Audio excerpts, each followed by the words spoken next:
Hell is a furnace of unquenchable fire, a place of everlasting punishment where its victims are tormented in both their bodies and minds in accordance with their sinful natures, the actual sins committed, and the amount of light that they reject.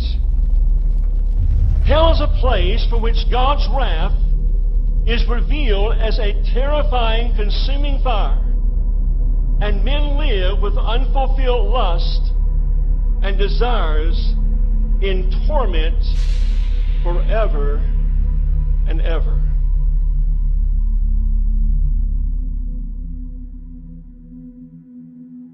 Perhaps you're sitting there under the gracious influence of God. God is putting conviction in your heart. This is the goodness of God seeking to lead you to repentance. And here is what God says you must do to flee from the wrath to come. Number one, be afraid, first of all, because the wrath of God abides on you. Listen to the text, John 3 and verse 36. He that believeth on the Son hath everlasting life, and he that believeth not the Son shall not see life, but the wrath. The word there means the violent passion of God abideth on him. You know, every lost sinner that lives outside of divine protection, as only given through Christ today, has abiding, resting upon them, the wrath of God. But it's only a small part, a small measure, compared to what it's going to culminate in when they stand before God and they are cast into everlasting fire. At this very moment, in this very place, some are on the threshold of eternity. How do you know that, Brother Curran? Because you're looking at what formerly was a Baptist preacher that had no reality in my life. And God had mercy on me to save me. I preached the Bible. I was lost. There was no reality. You try to make things work. You try to have devotions. You try to encounter the presence of the living God. You try to have a sense of God in secret prayer. You just go through those disciplines, and yet there's no reality.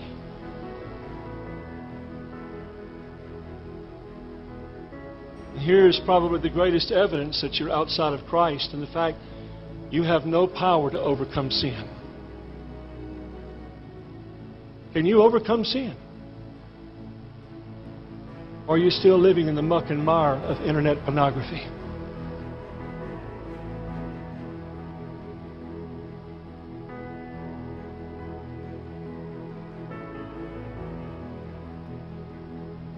Secondly, I would encourage you to seek the Lord while He may be found and call upon Him while He is near.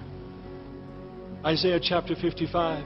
Listen, friend, that admonition presupposes that there can come a time where you'll seek the Lord, but He will not be found. If God's dealing with you, if there's conviction, if there's brokenness, if there's an understanding of your sin, fly to Christ. Look to Christ. Eric Alexander said the real horror of being outside of Christ is that there is no shelter from the wrath of God. No shelter. Thirdly, abandon all hope of saving yourself. Abandon all hope of saving yourself. Attempting to be moral and live up to these standards that you've heard in these days without the power of grace rested in your heart will only aggravate sin and increase your apostasy.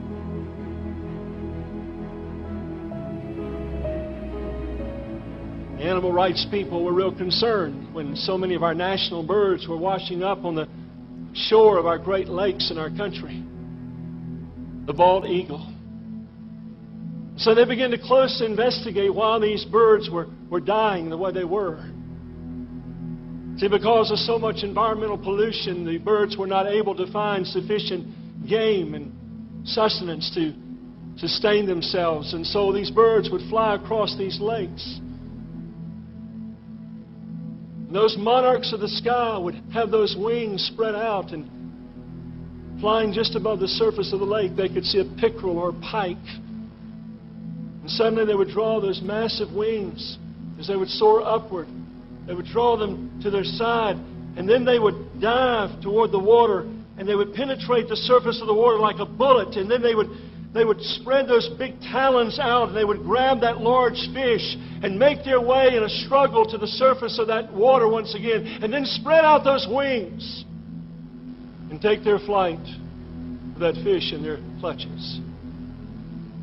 Only problem was, many times the fish was so large and the eagle was so far from shore that it would not turn loose the fish before the fish dragged that eagle to its death by drowning it. It did not have enough strength to get back to the shore. Friend, that is a picture today of so many people in our churches. They're embracing their own works. Those are idols. And before they'll turn loose those things and abandon all hope of saving themselves, that very idol will drag them to their eternal damnation. Believe on Christ at once. Believe on Christ at once. You say that's too simple. You want to know why it's so simple? Spurgeon said, the reason God has made it so simple, come unto me, all ye that labor and are heavy laden, and I will give you rest. All that come unto me, I will in no wise cast out. Why has God made it so simple? To annihilate the pride of man. Because man always wants to take a little credit, a little glory in what he's done. I prayed the prayer. I walked an aisle. I made a decision. No, friend, it's all of grace. It's all of grace. You believe on Christ at once, brethren. Listen to the words of the Scottish minister Robert Murray McShane. He said, the present is your only time to be saved. There is no believing, nor repenting, nor conversion in the grave. No minister will speak to you there. This is the time of your conversion.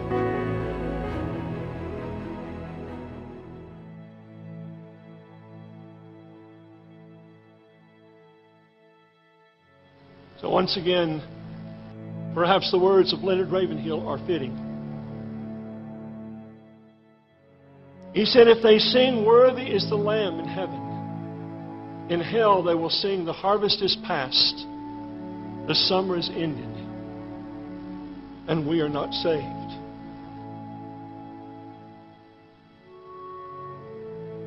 Isn't it a good thing that God remembers mercy and wrath?